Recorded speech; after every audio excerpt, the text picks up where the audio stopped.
Moin! Lust auf einen Big Snack? Nach dem Intro zeigen wir euch ein Hähnchen-Zucchini-Rezept. Hinterlasst auch gerne ein Like und einen Kommentar.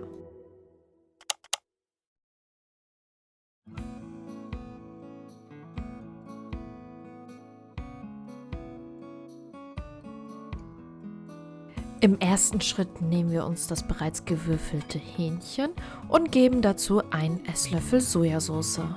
Danach würzen wir das Ganze mit Pfeffer und Salz. Nun geben wir etwas Paniermehl dazu.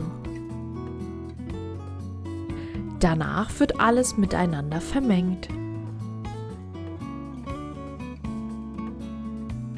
Als nächstes nehmen wir uns die Zucchini und schneiden sie in Scheiben.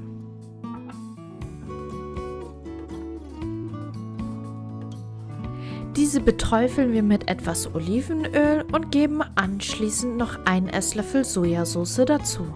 Auch hier würzen wir das Ganze mit Salz und Pfeffer.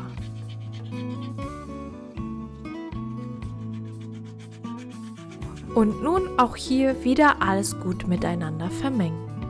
Etwas Paniermehl geben wir auch auf die Zucchini und vermengen auch dies ordentlich miteinander.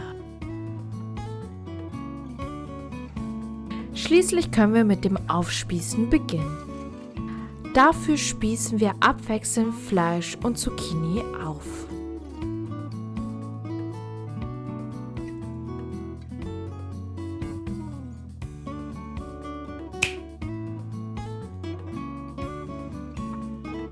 Abschließend geben wir die Spieße in den Airfryer bei 200 Grad für ca. 15 Minuten.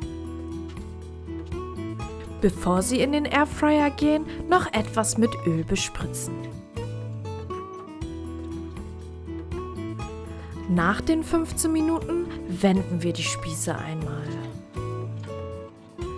Dann wird auch die andere Seite mit Öl bespritzt und die Spieße kommen nochmal für 10 Minuten in den Airfryer.